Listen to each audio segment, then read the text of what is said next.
20 years ago, I brought in fees. The people who have struggled to understand it are the adults, students, who are adults, but younger adults, if you like.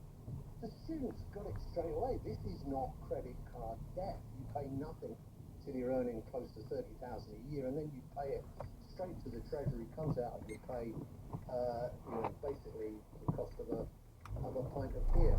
So actually, this is an important part of the funding.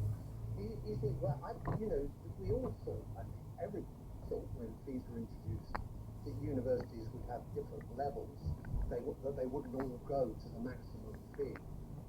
They did, but in a sense, that's another story, because we've been talking about 14 years of almost, Professor Day said it, managed decline of a hostility towards the higher education sector, based on the fact, I think, principle, it's a concern that it's no longer the privilege of a small elite.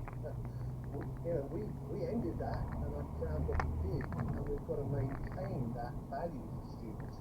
And of course, Chloe and Pearl and Anna were right about some of the issues that need to be tackled. But the funding, the fact that funding, wherever it comes from the taxpayer, from students, from overseas students, has been hit in one way or another, and that universities are in this terrible situation. Now we have to do something about that, because universities are a force for good. Let's just go through then the things that you want to happen now. Fees need to go up. Yes. Yes, the IFS say if you just lift the cap, it's been frozen since 2017, but it only went up once since 2010. It's been frozen since 2017. Lift that cap, that's what they say. The IFS. So what the universities say is that if fees have moved up with inflation, would now be at £12,000 to £13,000 a year. So is that what do you No, take? that's not going to happen. That's not going to happen, Michelle. What IFS say, it's not going to happen because there's not the money to do that. What the IFS says, lift the cap, and by next year there'll be an extra, £250 million going into 270 million. And by the end of this current, there'll be an extra, £1.8 billion to the university. That's just by going back to what we should have, which is fees indexed to inflation. The cost of that, by the way, because of the way fees run in self-employed, only a quarter of it will fall to the taxpayer. 3/4 of it will fall to the students, but not for 30 or 40 years. Okay, but I just want to be clear then. An increase, you think the increase to fees, essentially what the students should be paying rather than now, what they're paying now, around 11 or 12,000? Is that what you think the actual I think we could get to that, but by the end of this month, it's not goes there immediately. But the other side of that is maintenance. Maintenance grants, abolished by George Osborne, for poor students, needs to be reintroduced. And the maintenance loan that the students get, which used to happen in your day, when you're sitting there in a studio full of university graduates, you all had to pay it back on a mortgage basis, and some people had to pay it back within 2 years. You roll that up now, the maintenance loan, and pay it back on the same basis as the fees, once you graduated, etc. But that has been pinned down to £10,000 for far too long. It needs to be more like £18,000. There needs to be help for university students in this system, but what we don't need is to throw the oxygen up in the air. What we don't need is to go back to universities being a preserve of the privileged elite. And what we don't need is some kind of idea that you can manage universities on the basis of what it was like in the 1950s when so few students went there.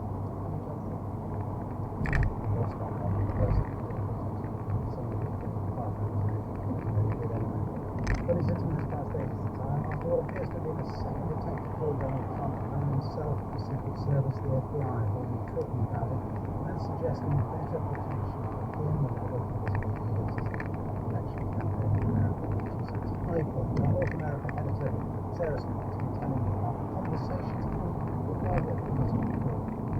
Donald Trump himself has been very, very complimentary of the Secret Service engaged directly. He, as soon as they heard shots fired, evacuated from the gold coast. We know that the suspect actually fire a shot. What happened was that a Secret Service agent who was one hole ahead of Donald Trump on the golf course spotted the barrel of the rifle sticking out from the bushes and then fired 4 or 5 shots at the suspect who then took off without having fired at all. But briefly about the security arrangements, the Secret Service, they have not searched the perimeter of the Trump International Golf Course here in West Palm. And the FBI have information from the suspect's phone that he may have been lurking around that area for almost 12 hours before he was spotted by Secret Service agents. So one assumes that if a criminal for a search had been done, they would have found him there. But according to the Secret Service acting director, Roland Rowe, he says that the president was not even really supposed to be going to the golf club. They had put a security plan together at the last minute, this is what they call it the jargon, and off-the-record movement. So they say that with these unscheduled appointments, there's a limit to what they can do in advance. Meanwhile, Donald Trump as well, talking about it. Absolutely. He was describing the 你 moment. 爸爸整咗好多新嘅，即係個 video 啊，佢整嗰個，整咗好多新嘅嗰啲佢 picture，俾你落去。President Biden would appear to agree. I mean, he I spoke to clearly reporters say earlier, how and he said that the when Senate does and need more help, and that it's Congress who picture should they respond use. to their needs, i.e. give them more money to pay for So more it should be easier for you, resources. In fact, the hopefully. Secret Service themselves have been writing to senators asking for more resources. So it would appear that this is one thing that President Biden and former President Trump may agree upon. But something they may not agree on is Donald Trump blaming essentially the people who've been campaigning against him for the danger that he is unquestionably in. Yeah, and he was much, much more direct about this than he was a couple of months ago after the attempted assassination in Pennsylvania. And he has been saying that he really does directly blame President Biden and Vice President Kamala Harris. He says that people have been egged on by their rhetoric and what he calls their lies about them. And he's sent out a list of things that he says that these different candidates have said about him, describing him as a threat to democracy or a threat to the nation, which he says basically is inciting people to attempt to kill him. And in the circumstances in which there have been what appears to be 2 assassination attempts against him in as many months, you can understand why he's worried. Are we seeing a new Donald Trump at all? We talked to his friend Chris Ruddy on the programme yesterday, who was frustrated and made it plain that his friends and indeed his advisors are often frustrated at the things he says and want him to promote, I suppose, a calmer Donald Trump to the nation and think that that would be successful politically for him. Are you seeing any side of that? Not today. Previously, he immediately after that assassination in Pennsylvania, he talked about being a changed man who was going to conduct his political persona very differently, and that's definitely not what we've seen today. He appears to be quite angry, certainly, at his political opponents and casting doubt about their motives when they are insulting and attacking him. So, I mean, that is ramping up the temperature in what would appear to be a dangerously overheated election. It's certainly not taking the heat out of the situation. Sarah Smith, thank you. 8:30, copy of the sport. Morning, thank you very much. Liverpool and Aston Villa play the first games of their Champions League campaigns tonight, with the competition taking on a new format involving more clubs and one single table. Liverpool face AC Milan at 8 p.m, while the Aston Villa manager Unai Emery wants his side to win their opening Champions League game against Young Boys at 5:45 in memory of the club's European Cup winner Gary Shaw, who died yesterday at the age of 63. Shaw was in the Aston Villa team that won the competition in 1982. Lord Cove, currently president of World Athletics, has been named as one of 7 confirmed candidates to succeed Thomas Bach as the president of the International Olympic Committee. And the Scottish Government is on the verge of agreeing a deal for Glasgow to host the 2026 Commonwealth Games, with the meeting expected today. The original host, the Australian state of Victoria, will do as of rising costs. We can speak to Matt McCallum, chair of Commonwealth Games Scotland, when Glasgow hosted Commonwealth Games a decade ago. Morning, Michael. The state of Victoria was concerned about the financial risk. The Scottish Government says public money will not be used. Would these games have happened at all without a £90 million funding offer from Commonwealth Games Australia, do you think? Yes, I think it would have been a couple of things to say. The state of Victoria should always look expensive rather than concentrating on one city or spread it across the whole state. So whatever decision they make to withdraw from the cost of this brings their own decisions. It's also good to say that the non-requirement for travel money has been made to Commerce in Scotland just made this proposal quite a few months ago. They said to the Scottish Government, particularly the UK Government, there will be no requirement for publicity. Yeah, and 2026 will be a scaled down version of 2014 Commonwealth Games with, I think, somewhere between 10 and 13 sports is the idea at the moment rather than 18. What are the other things that need to change in order to keep those costs down? Well, the fact that the sports programme is smaller will obviously reduce costs.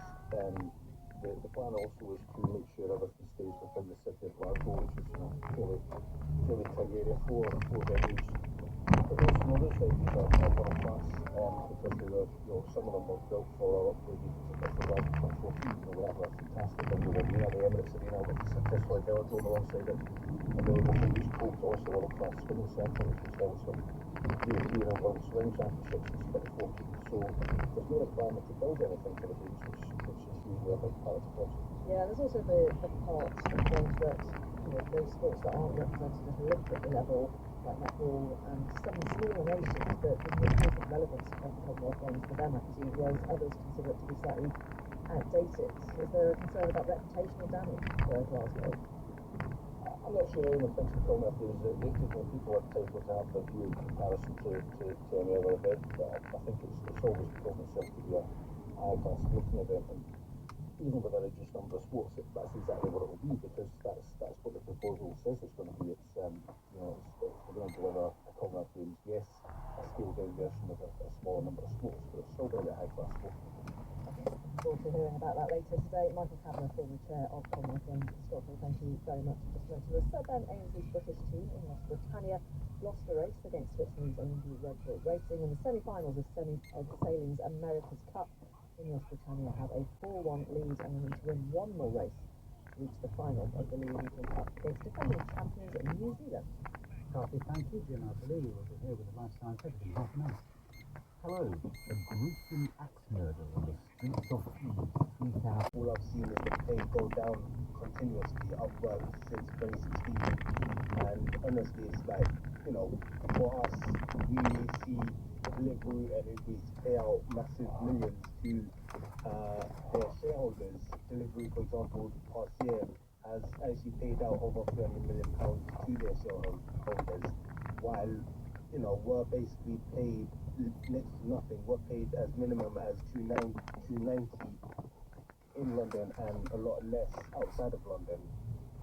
So when you say riders are effectively modifying their bikes, unfortunately I'm not aware of that. All I'm aware of the fact that we're actually not given any rights. We're effectively scapegoated by these companies for the outlining issue, which is actually pay and conditions for riders. And I want to explore that, but I also want to explain why I said that. It's because the City of London Police says it's seized, that's just one area, one force, but it seized more than 300 illegally modified e-bikes since launching a crackdown last year. And there's a lot of those bikes are used by people who do these jobs, and that's why I asked the question. But let's turn to what you're saying about Deliveroo. Now, they say, all the companies involved, Just Eat, Uber Eats, Deliveroo, they reject this idea of incentivising anyone to take risks. But Deliveroo specifically say they guarantee that all riders earn at least £12 an hour plus expenses. Well, here's the thing. As I've already said, I've worked 8 hours. I've only worked 8 years on the Deliveroo platform since 2016, and I've never seen my pay go up. I've only seen it go down. I used to be paid £7 per hour plus £1 for every drop. I used to make above the London minimum wage back in 2016. But now I struggle to make that. I could literally show you my pay stubs. I could show you screenshots, and the pay has always declined over the years. I will receive a £8 order to travel 10 miles, but then while going to that order, I'll receive another 10 orders paying £1 to travel that same 10 miles. So are you saying that this idea that everyone's earning at least £12 an hour, this is based on assumptions that are wrong about what you can do? This is based on timescales that Deliveroo estimates of themselves. We definitely don't make the London Bridge. For us, it's, we have to take into account of the time we spending going to the restaurant. We need to take into account the traffic level. We need to take into account how long we're staying at our restaurant. A lot of the times it's half an hour, a lot of the times it's an hour waiting for the food. And then we have to travel to the customer, and then we have to wait for the customer in some cases. So if you take all of that into account, we're literally waiting, say, 40 minutes within that time scale. But again, it's, the underlying issue is the pay. We're not paid enough to actually do our jobs. 40 minutes. A man has been charged this morning with murder after the crossbow attacks on the wife and two daughters of the BBC's racing commentator John Hunt. Steve Knibbs, BBC reporter, is here in the studio. What do we know from court this morning? Yeah, morning, Michelle. Well, this goes back to the 9th of July. Carol, Hannah and Louise Hunt were found fatally injured in Bushey in Hertfordshire. We reported it extensively at the time. The next day, police arrested Kyle Clifford. He was very injured. He was in a serious condition in the hospital. And at the time, police said that a crossbow had been found during their inquiries. We've had a statement in the last hour from Hertfordshire Constabulary saying that detectives from the Major Crime Unit have now questioned Kyle Clifford. He's 26 years old, from Enfield. And last night, they charged him with 3 counts of murder, forced imprisonment, and 2 counts of possession of offensive weapons. He's been remanded in custody and will appear at Westminster Magistrates this morning. Detective Chief Inspector Nick Gardner from the Bedfordshire, Cambridgeshire and Hertfordshire Major Crime Unit. He said in the last hour, "Our thoughts remain with the Hunt family and their loved ones as they continue to come to terms with their loss. Over the last couple of months, we've been working hard to gather as much evidence as possible and establish the full circumstances of what happened that day. Today, we've managed to secure charges against Kyle Clifford in connection with the murders of Carol, Hannah and Louise Hunt. Although it has taken some time, he says, to reach this stage, we can now move forward with the judicial process and seek justice." Among the many shocking details of this was the weapon used, the crossbow. What are the rules around such items? Well, this was something that at the time the Prime Minister Keir Starmer was asked about this. There was calls on the government to look into crossbow legislation, and he confirmed that would happen, as did Home Secretary Yvette Cooper. She said that adding crossbow laws would be reviewed as a real priority at the time. Of course, this was back in early July last year. The time, 12 minutes to 9. Dancing with the Stars is known for its glitz and its glitter, staple of US TV for almost 20 years now. But during the show's primetime season premiere, there is going to be a twist. The convicted porn star, Anna Del Rey, real name Anna Sorokin, takes to the floor wearing a bejeweled ankle moniker. The BBC journalist, co-creator of the BBC's Fake Heiress podcast, Vicky Baker, is on the line. Good morning to you. Good morning. Quite a moment. Start us from the beginning. Who is she and why has she ended up on Dancing with the Stars? Well, yeah, it's been quite a long story. Anna is a convicted fraudster. Between 2013 and 2017, she went around New York masquerading as the heiress to an enormous trust fund. She was trying to secure a $22 million loan to set up an autonomous art centre, which she said would be akin to Soho House. And it was all lies. Her real name is Anna Sorokin. She didn't have a penny to her name, and yet she stayed in these luxury hotels doing private jets, like enormous bills that she couldn't pay. And ultimately she was caught while on the run in California, and that's when her story was first reported in the media, and it blew up on social media. And she faced a fairly high-profile trial after that, and was convicted on various related charges and jailed, and she's since been released, and now she's been cast on Dancing with the Stars. And she's been released with a tag. Well, the tag actually it relates to a different issue. So when she was released in 2021 originally, she didn't leave the US. So she served her time in jail. She served just under 4 years in jail, and was free to return to Germany. She's a German-Russian citizen, and she didn't go. and she was arrested by US immigration authorities then, was sent back to jail, and she's been fighting that ever since 2021.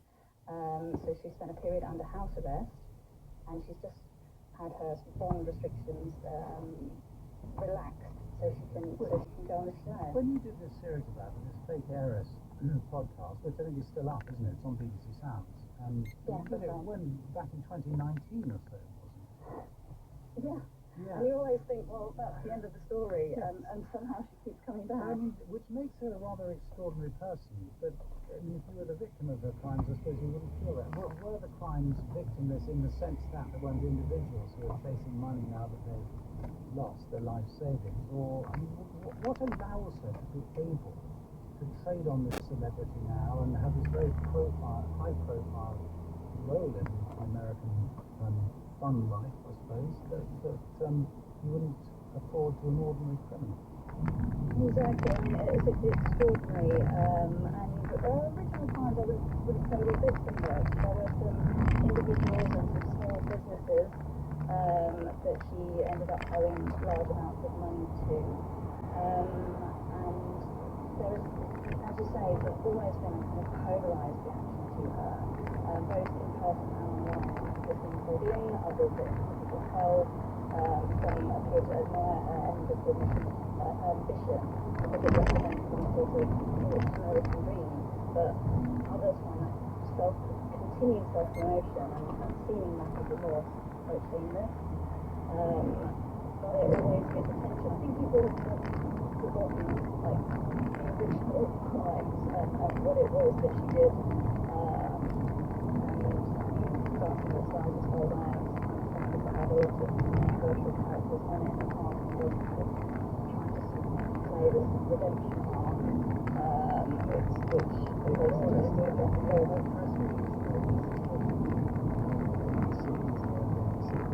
Notorious temple bracelet fashionista. Yeah, I mean, that's quite the plug. So yeah, I mean, in many ways that's the narrative that she's always, well, less for less anger bracelet, I'm sure she's not after that, but a lot of this fashionista persona is what she always portrayed and how she wanted to be viewed.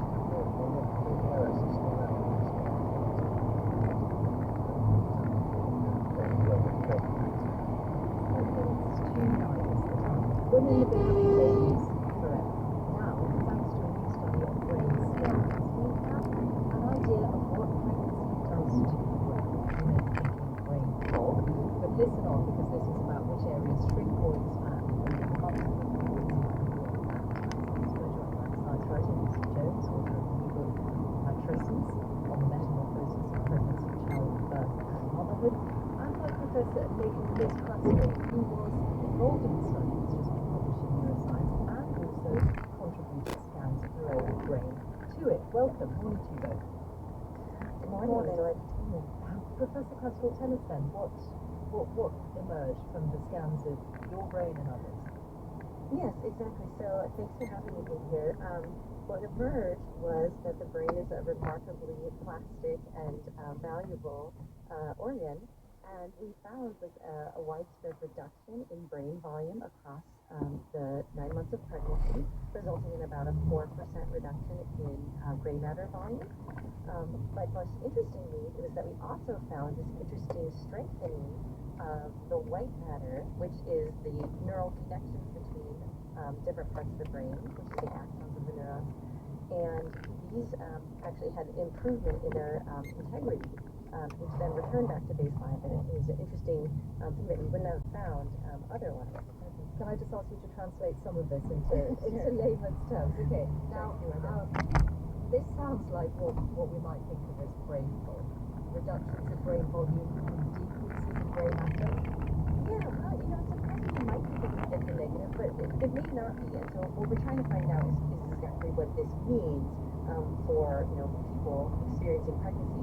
But our brains have undergone billions of years of evolution as people have been going through pregnancy, and creatures have been going through pregnancy forever. And so this is sort of a fine-tuning in a way that helps reveal things that might be important in our maternal similar to something that happens during adolescence when the brain actually also goes through a reduction and change in capacity and connectivity and so forth, which is actually important for neural development at different time points in our life. So we think this is similar. Mr. Jones, what do you think of this? I think it's a fantastic and pretty groundbreaking study which matters because the transition to motherhood and parenthood in our society, what we now call matrescence or putrescence, has been a reactive and a full developmental transition, which comes with vulnerability. I imagine most people listening won't know that the brain in pregnancy changes shape in multiple areas. We know more about the ocean floor and outer space than we do about the female brain. No one tells you in the antenatal classes what's happening to your brain. And considering high rates of maternal mental health problems, isolation, loneliness, birth trauma, grotesque inequalities in survival outcomes across race lines, show how much we need a new understanding of this transition, because as a society we're continuing to fail new mothers. Since publishing Matrescence, where I researched the latest neuroscience, hundreds and hundreds of women have written to me, and I have a strong sense that although we desperately need systemic and structural change, knowing becoming a mother is a time of seismic change, transformative experience for mothers and of course caregivers and fathers who know that with hands-on affection caregiving brings change as well. And yet, we are told, at least I remember being actually told by the NHS, pregnancy is not an illness, which is of course right. It's a part of the human condition for most women. Yes, these brain changes are obviously doing wonderful things. They are fine-tuning the brain in order to care for a baby, so the baby and parent will survive. But with neuroplasticity, as we understand in adolescence, comes with vulnerability to severe stress. So the research is starting to show us that in this fantastic time of brain changing, new mothers who experience social factors such as poverty or racism, domestic violence, previous mental health conditions, will be more vulnerable to severe stress. And this means that as a society we need to get better at social support and to recognise that this is a transition which we are neglecting. Professor Crosby, because part of this was your own scans, how do the findings correspond with what you were feeling at the time? So if your scan showed, I'm rather assuming that you were following them during the pregnancy, but if your scan showed that there were decreases in brain activity, was it at a time when you might have found certain aspects of life or cognitive ability different? So we actually did not look at any of the scales during the time. We looked at them until well after we were done with the study. So I never was able to do that in time for pregnancy, right? To be able to affect the study that way. But I will say, subjectively, I didn't experience any sort of brain fog or feelings of cognitive decline of any kind, right? So I felt perfectly normal throughout. But I think, part of that is again, it's subtle changes, right? It's not like you're completely different person, right? But this is sort of thinking about ways that again our brains might be fine-tuning, subtle behaviors that might help with maternal care. Did briefly after birth, did the brain go back to how it was before? A little bit. So there was a little bit of a rebound in the volume, and the white matter improvement actually returned back to baseline. So some things returned, but actually many our studies and others have shown actually about 2 years out, it's mostly the same over time. Professor Liz Crastle, Lucy Jones, thank you both. That's it. Our editors today, Gabe Berger, Laura Cooper, the studio director, Matt Cadman, from Michelle and me. That is it for this morning. Very good morning.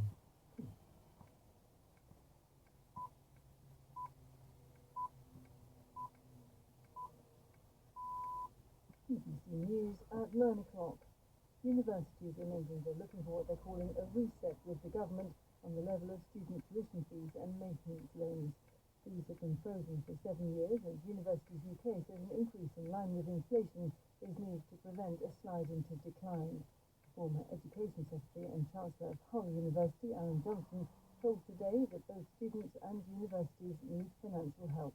There needs to be help for university students in this system, but what we don't need is to throw the whole system up in the air. What we don't need is to go back to universities being a preserve of a privileged elite. And what we don't need is some kind of idea that you can manage universities on the basis of what it was like in the 1950s when so few students went there. The Health Secretary, Wes Streeting, has welcomed this decision by junior doctors in England to end their pay dispute, but said it was only a first step to making the NHS fit for the future. The British Medical Association accepted a 22% rise over 2 years, but its leaders have warned their fight for improved pay will continue. A 26-year-old man has been charged with the murders of 3 women who died after a concert at the Bear Hill in Hertfordshire. Carol Hunt, the wife of BBC racing commentator John Hunt, and their daughters Hannah and Louise were found with head injuries in July. Carol Clifford was due to appear before Westminster Magistrates Court this morning. A new report has found that rules and regulations imposed on British businesses since Brexit caused a slump in trade between the UK and the European Union. A study by the Birmingham-based Aston University Business School found the value of UK goods exported to the EU fell by 27%. By 22%. The energy firm OVO was due to pay nearly £2.5 million for failures in their Atlantic customer complaints. Regulator Ofcom said almost 1,400 customers would receive compensation because their concerns weren't addressed after 18 years. BBC News. This is BBC Radio 4. Kim Cattrall, you may find out of Garrett, is starring in our new Friday afternoon drama series Central Intelligence, a true inside story of the CIA. Our series continues this week and is available in full on BBC Sounds now. And Kim Cattrall herself will be on Women's Hour this morning to discuss both it and her passion for radio, as well as the enduring appeal of the character for whom she's probably best known, the iconic Samantha Jones in Sex and the City. That's coming up on Women's Hour from 10 o'clock. Before that, we'll be hearing about the health benefits of surfing on this week's All in the Mind in half an hour. But we begin with an exploration of the medical secrets revealed by ancient Egyptian mummies. Here's Jamal Khalili with the Life Scientific. Hello. Think of ancient Egypt and you probably picture the pyramids, or the Sphinx, or hieroglyphics, or mummies. Well, today we will be focused very much on mummies because my guest is Rosalie David, the UK's first female professor of Egyptology. Half a century ago, as a young Egyptologist in Manchester, Rosalie launched a unique project to study Egyptian mummified bodies using the techniques of modern medicine, something no other Egyptologist was doing back then. Rosalie's mummy research started at the Manchester Museum and later moved to a dedicated University of Manchester institute, the K&H Centre for Biomedical Egyptology. Over the decades, her team have made remarkable discoveries about disease and medicine in ancient Egyptian society, providing a new perspective on the history of medicine, and giving extraordinary insights into the lives of individuals all those years ago. Rosalie David, welcome to Life Scientific. Hello. Now, Rosalie, I know that when you started your research on mummies back in the early 70s, you and your collaborators had a particular approach in mind, something called the Manchester Method. What is it? Yes, the Manchester Method is a way of combining the section, and I totally agree that it's definitely one, I think not one, just like the bigger Israeli breach, Since October 8, when Hezbollah decided to enter this battle, we have realized how exposed they are to Israel's intelligence. And this new shipment of pagers have definitely been interrupted by the breach, and one of the components has been managed by the Israelis to explode at a certain time. The question today is like, why now? Because this has been in the working for a very long time. They cannot just like, 爸爸，你咩牌子都冇所謂啊，但係有咩牌子有水飲啊 ？OK， 細罐嗰啲啊，大罐嗰啲啊 We have a debate within Israel. 好。 One that Hezbollah is completely exposed to Israeli intelligence when it comes to military and technological advancement. 即係陣間係我買麵包啦，跟住買蛋同埋買啤酒，係咪？係咁多啊 ？OK， 好啦，拜拜。 Between 2006, the last conflict between Hezbollah and Israel until today, there has been a deterrence strategy between the two countries. Both were deterred. No one wanted to mess with Lebanon. Syria was an open country for Israel, and no response from Hezbollah. This has changed drastically. Israel feels today that Lebanon is an open space for it, and Hezbollah has been deterred. The fact that this was done today is probably because of all the delays and the visit of the U.S. envoy Amos Hochstein to Israel yesterday to try to stop the war from expanding in Lebanon. And this could be two things. By the Israelis, the Hezbollah saying, we are going on with the diplomatic option, you are deterred, you cannot really dictate the conditions on any diplomatic agreement, and you got to know that we can hit you anytime. And two, the other scenario would be to stop Hezbollah's communication before a much bigger military operation that the Israelis have been talking about and pushing for, which means that Hezbollah today has a serious communication problem. They cannot use their cell phones because they have been exposed, and they cannot really understand how, and they cannot really counter. The cell phone network has completely been violated by the Israelis. So that's why they have been going with more basic communication network, which is the pagers. But now, since the pagers are becoming dangerous, they cannot really, the only means of communication that they can adopt at this point is verbal, which is going to be a real issue during the full-fledged war. It's very limiting. It's very limiting. You have massive effects on the communication. I just want to ask you about Iran and all this. You know, Hezbollah, Iran backed. The Iranian ambassador to Lebanon apparently injured by one of these explosions itself. How worried are you that this marks the beginning of a very major escalation? Yes, it could be, but it's really the decision of Hezbollah decision. I think Hezbollah is still deterred, Iran is still deterred. They would love to do something about it. They will respond one way or another. Now their second statement actually Tuesday on this. They could respond, but it's not going to be more or different than the way they responded to Shukur and Ismail Haniyeh. They're going to take their time. They are going to consider many options that they're going to see if they can respond in a way that will force for the war. However, Israel is much more determined to expand the war, and the way they are acting is escalating in Lebanon. Every 2 weeks we see something in the stores, an assassination of a good commander until today. So this is an Israeli way of saying that we are ready for a bigger war. Their objective of the war, as we saw yesterday, is the north. Hezbollah believes that despite all the losses that they have endured so far, including today's, it's worth it because the achievement that they have done so far in this war is unprecedented, which is moving the buffer zone, which is usually south of Lebanon in every conflict, to the north of Israel.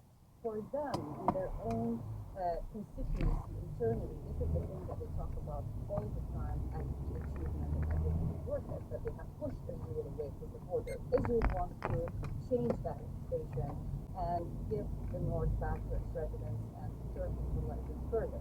So this is the next war. This is part of the next war. This is Israel telling Hezbollah that we can do more, and this is a warning for you to withdraw from the border. Hanin Gaba, thank you for that, from the Washington Institute for Near East Policy. We'll come back to this story later in the program, but Chris Parson, I guess some other of today's headlines. A 12-year-old boy, the youngest in San Juans this summer, has been given a 12-month referral order overnight curfew after he admitted throwing stones at police in Southwood. Rapper and producer Sean Diddy Collins has been charged with racketeering and sex trafficking by prosecutors in New York. And new figures from NHS England show that the take of childhood vaccinations is continuing to fall, with none of the main jabs meeting the 95% target in 2023-24. Neil, thank you. Now, the Lib Dem conference in Brighton has come to a close with a big speech from leader Absel down onto the stage, ran across a pool of live crocodiles, and pole vaulted himself in front of the Democrat. No, he didn't do any of those. In fact, what I think he was just a joke about his action man image. Now, this is the first Lib Dem conference of which the party can be said to fully recover from its post-coalition problems back in 2020. and there was certainly a jovial atmosphere as he took to the stage singing ABBA. His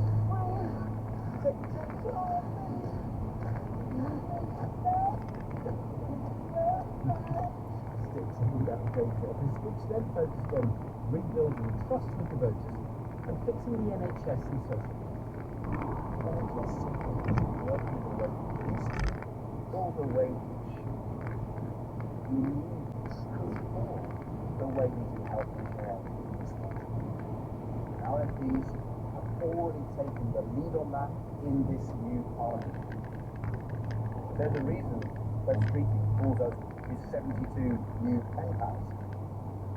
And one of the interesting things about the speech was that Sir Ed Davey aimed much of his fire at the Conservative Party. Us to be responsible opposition with any government and a central role in our democracy. A role that today's Conservative Party simply cannot have. They show themselves to be totally fit to govern our country, and the British people rightly booted them out. And Sir Ed also spoke about foreign affairs, the need to resist the rise of extremist politics, before talking about US presidential race.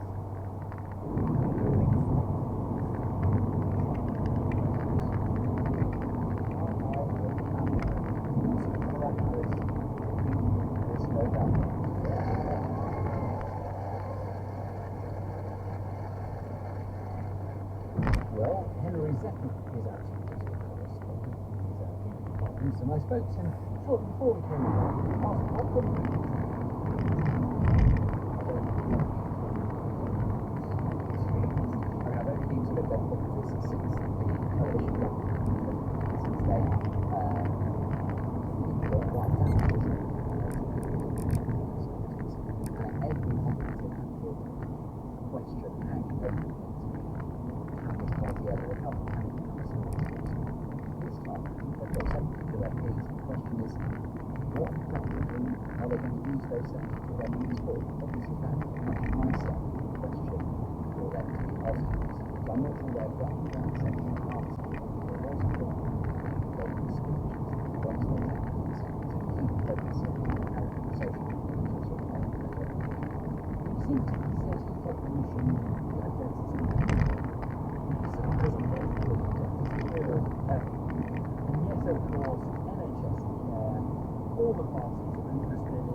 Sure, the Lib Dems have 72 MPs. Sure, they might spend lots of time talking about health and social care. What actually happens over the next few years on health and social care in England is going to be determined by what the 404 Labour MPs want, and then the Lib Dems will have a choice of whether to vote for it or not. So there is an interesting question there about how they can actually bring influence to bear, and as you say, define themselves for those ones in public don't necessarily pay vast amounts of attention to the goings on in Parliament. But I think really when they talk about health and care, the Liberal Democrats' goal is not to distinguish themselves from the Labour Party and the Labour government. It's to show that they can be a more constructive competition in the Conservative Party, just as it was with general election. Going forward, Ed Davey wants the Liberal Democrats to be avowedly anti-Conservative Party, dedicated to trying to win seats from Conservatives, and by kind of out opposition, not necessarily by opposing them, but perhaps in some cases opposing Labour less than that, but maybe opposing in a more constructive way. I think that's how Ed Davey becomes Conservative. Henry Zephyr there, and we will be hearing the man at the centre of a high-profile mass rape trial has testified in court for a constitutional from the UK 17 admitted many will have seen the reports of this really grim story. His driving the main president of Brazil over 50 years underwent other also while she was inches. Striking feature in the counter-feature that he said no anticipated and hard trial and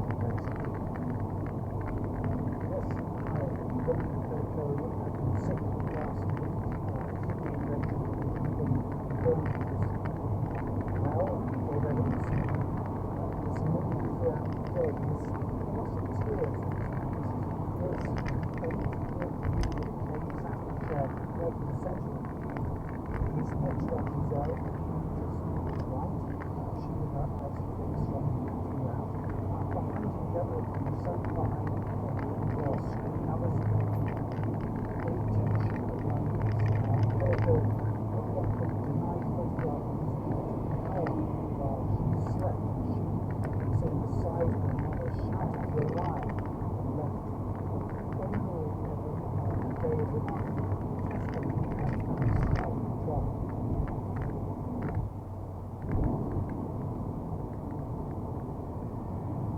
A convoy of policemen bringing some of the 51 accused to court. The men emerged in handcuffs and were escorted in through a barricade. Meanwhile, the defendant, our justice, the victim, Giselle Pelico, betrayed arguments to privacy, insisting the show had been attempted. She's herself stroking his back for medical presence. Around her, in the scope outside the courtroom itself, and analysis. These are also her alleged rapists, those not in detention. Most of the accused deny. Pelico says this. No cameras or recordings are allowed inside the courtroom. But today, Pelico's former husband Dominic is finally taking his stand, seated just yards from his ex-wife Rebecca. Translators use his words. I regret that I had not put love in my wife. But in fact, it was me who was wrong. Pelico says he was not alone, that he himself was accused as a child. He says this Emmanuel sounds like a square. Excuse his actions, and so he is quick to condemn those who are accused. I am relieved that the argument is taken off. Giselle Pelico says when she's asked to respond. The words here are also explained by a translator. It is difficult for me to listen to this. I lived with this man for 50 years. I could never have imagined him capable of this. I trusted him completely. Looking happy, trusting couple lived until 2021 in the nearby medieval village of Louisa. The sense of shock that persists in the community is deepening by the day. The French police now say they had evidence that 8 local men took part in the raids. 50 of them are now on trial, 30 more have yet to be tracked down. Amongst those men were young, old, rich, and poor, from all walks of life. Strikingly, not a single one of them thought to contact the police after seeing what was happening at that house. I've just run into Isabel and her daughter Oceane, 2 local women. There are 1%, we know 30 of them still haven't been caught. There are tensions here because we don't know if we can trust our neighbors anymore. But others here, mostly men, seem keen to play down their village's role in this extraordinary case. And a few go much further, suggesting Giselle Pelico, the victim, got off relatively lightly. This is Mazarin's mayor, Louis Bonnet. So it could have been far more serious. There were no kids involved, no women were killed. The family will have a hard time, but they can rebuild. After all, nobody died. No wonder, perhaps, that so many French women have taken to the streets in recent days to protest against what they see as a society and a justice system that fail to take rape seriously, and to praise one remarkable woman, Giselle Pelico. She chose to speak in front of her rapist, in front of all the world, and it's so brave. It's a huge gift. She made us. Inspiring. Yeah, she's really an inspiring woman. Absolutely. And this afternoon, applause from women inside the courthouse as Giselle Pelico walks past. For once, and only briefly, her familiar, solemn expression breaks into a smile. Thank you. Earlier, we heard some of the Ligue 2 music. Ed Davey's speech to his party conference, his emphasis on rebuilding trust with the voters, fixing the NHS, beating the Tories, and resisting physical extremism. The party is definitely in a happy place right now. Let us reflect on its place in UK politics. Earlier, I spoke to Helen Morgan, Liberal Democrat MP for North Shropshire, asked her what her mood was at the end of the conference. It's been a fantastic conference. I've really enjoyed it. We've had a fantastic atmosphere. We've celebrated the best election results we've had in a century. But it's been really purposeful as well. We've had some good discussions about how we take the success forward, how we hold the government to account on the issues that we've campaigned on so relentlessly on health and care, on cost of living and sewage. We've been through quite a lot of leaders since the Nick Clegg days, the coalition days, haven't we? It's been a difficult few years for the Lib Dems. I get the feeling you're very comfortable with Ed Davey, comfortable with yourself, and really feeling re-energised, I suppose, after the election. I think that's right. It's been a really difficult few years for us since 2015, and I think Ed's really worked hard to get the behind-the-scenes part of the party functioning really, really effectively, and I think he's able to communicate Liberal values in such a warm and accessible way that One of the things he spoke about in his speech was rebuilding trust with voters. There's a sense that a lot of that has been lost, not just for the Dems, but across the political spectrum. But actually politics is very difficult, and politicians are dishonest for reasons of wanting to win elections, and being honest is not always helpful. Let's take a very simple example, because the other party honestly believes that the Lib Dems are the most dishonest party when it comes to one thing, which is election literature, where you will put on your leaflets graphs that are highly misleading, and these accusations go right up to the last election. Highly misleading graphs showing that you're on track to win or you're on track to take on the Tories, when in fact Labour might have a better chance in that. Can I have it from you, Helen Morgan, that the Lib Dems building trust with the electorate will never use fake graphs ever again in elections?